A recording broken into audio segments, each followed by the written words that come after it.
Bismillahirrahmanirrahim. Assalamualaikum warahmatullahi wabarakatuh. Perkenalkan, nama saya Saskia dari Universitas Islam Negeri Imam Bonjol Padang. Nah, pada video kali ini saya akan membahas tentang kemitraan usaha.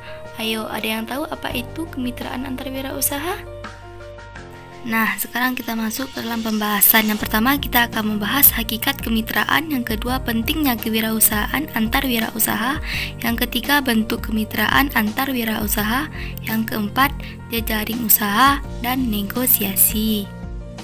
Pertama, hakikat kemitraan. Menurut Kamus Besar Bahasa Indonesia, mitra adalah teman, kawan kerja, pasangan kerja, dan rekan. Kemitraan artinya perihal hubungan atau jalinan kerjasama sebagai mitra. Sedangkan menurut para ahli, Muhammad Jafar Hafsah, kemitraan adalah strategi bisnis yang dilakukan oleh dua pihak atau lebih dalam jangka waktu tertentu untuk meraih keuntungan bersama dengan prinsip saling membutuhkan dan saling membesarkan.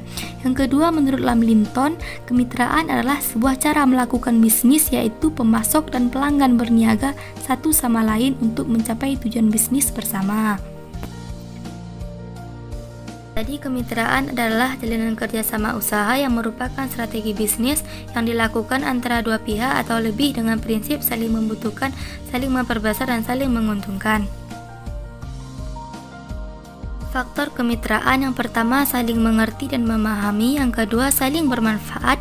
Yang ketiga, saling menerima dan memberi. Yang keempat, saling mempercayai dan amanah. Selanjutnya kita masuk ke dalam unsur-unsur kemitraan. Yang pertama, kerjasama usaha. Yang kedua, pengusaha besar atau menengah dengan pengusaha kecil. Yang ketiga, pembinaan dan pengembangan. Berikutnya adalah prinsip-prinsip kemitraan. Yang pertama, saling memerlukan. Yang kedua, saling memperkuat. Dan ketiga, saling menguntungkan. Kemitraan antar wirausaha. A. Pola kemitraan usaha. Pertama, inti plasma. Kedua, subkontrak. Yang ketiga, dagang umum. Yang keempat, keagenan. Yang kelima, waralaba. Selanjutnya, kemitraan sebagai strategi kewirausahaan. Kemitraan sudah menjadi satu strategi wirausaha untuk menciptakan dan meningkatkan daya saing perusahaan. Strategi adalah komitmen dan tindakan yang diambil oleh perusahaan untuk mengembangkan dan memanfaatkan keunggulan kompetitifnya atau daya saing pasar. Bentuk kemitraan antar wirausaha. Yang A, kemitraan vertikal, yaitu kemitraan strategi perusahaan dengan membagi ke unit di bawahnya dalam mata rantai produksi perdagangan. Pola kemitraan vertikal yaitu pola inti plasma dan pola pengelolaan, pola subkontrak, pola dagang umum, dan pola waralaba. Selanjutnya kita akan membahas tentang kemitraan horizontal. Kemitraan horizontal adalah upaya pihak-pihak yang bermitra dengan membagi beban tertentu yang merendahkan daya saing untuk menghadapi bersama para pesaing. Hal-hal yang termasuk kemitraan horizontal yaitu yang pertama, ikatan tindakan meningkatkan nilai tambah. Yang kedua, ikatan konsultasi atau bantuan teknis. Ketiga, ikatan kompetitor. Selanjutnya, kemitraan agribisnis dengan bentuk ikatan. Yang pertama, merek dagang bersama. Yang kedua, memasang iklan bersama. Yang ketiga, melakukan promosi bersama. Yang keempat, saling dukung produksi. Yang kelima, jual grosir. Yang keenam, kantor pemasaran bersama. Yang ketujuh, penyaluran bersama. Yang kedelapan, jaringan servis bersama. Dan terakhir, kantor dan angkutan penjualan bersama. Selanjutnya kita masuk ke dalam kemitraan produksi dengan bentuk ikatan. Yang pertama, sistem logistik bersama. Yang kedua, memakai komponen produksi bersama. Yang ketiga, penggunaan fasilitas transportasi bersama. Yang keempat, kontrol kualitas bersama. Jejaring usaha dan negosiasi. Yang pertama, jaringan bisnis. Yang kedua, jejaring untuk kelanjutan wirausaha. Yang ketiga, negosiasi. Yang pertama, jaringan bisnis. Jaringan bisnis mempunyai ciri adanya hubungan bisnis jangka panjang yang didasarkan pada asas tolong-menolong dan saling percaya. Kendala yang dihadapi dalam membentuk jaringan bisnis adalah sebagai berikut. Yang pertama, nilai semangat asas yang dapat digunakan sebagai perekat antar pelaku usaha kecil dan menengah sehingga hubungan bisnis jangka panjang tetap berlangsung. Yang kedua, pemula dalam jaringan bisnis akan bersaing dengan jaringan bisnis yang mapan. Yang ketiga, belum adanya gambaran yang jelas tentang jaringan bisnis bagi pengusaha kecil dan menengah. Yang keempat, minimnya sumber daya yang memadai dalam bentuk jaringan. Selanjutnya, kita akan membahas tentang jaringan untuk kelanjutan wirausaha. Menurut Asta Moen mengatakan bahwa sebuah jejaring dibentuk oleh hubungan-hubungan pribadi dan organisasi. Dia mengatakan bahwa jejaring terdiri atas dua kategori, yaitu networking terencana atau strategis dan networking yang tidak terencana. Nah, selanjutnya, dalam memperluas jejaring, Asta Moen memberikan beberapa petunjuk berikut.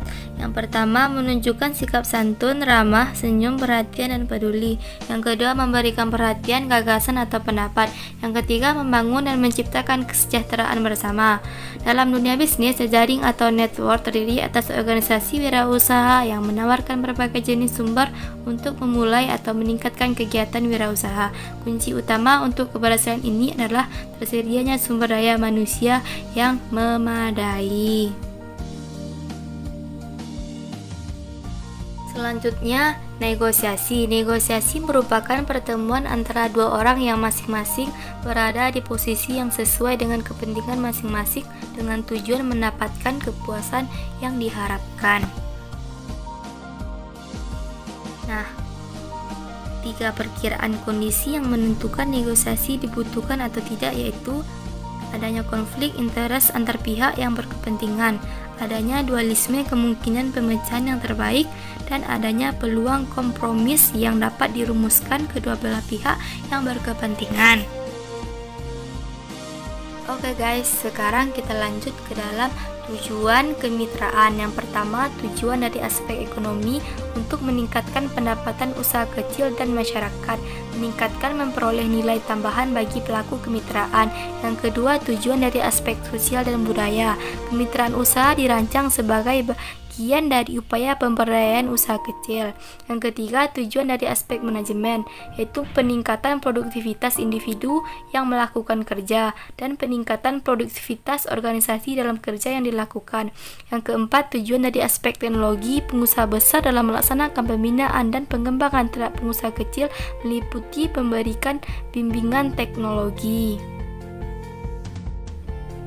Nah, yang terakhir adalah kesimpulan. Kesimpulannya, kemitraan merupakan salah satu instrumen yang strategis bagi pengembangan usaha kecil, tetapi ini tidak berarti bahwa semua usaha kecil bisa secara efektif dikembangkan melalui kemitraan.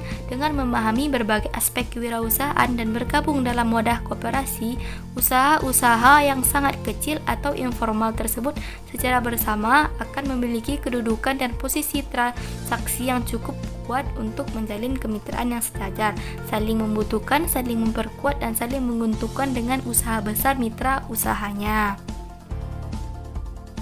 Nah guys, sekian dulu video kali ini. Apabila ada kesalahan, saya mohon maaf. Saya sudahi dengan Assalamualaikum warahmatullahi wabarakatuh.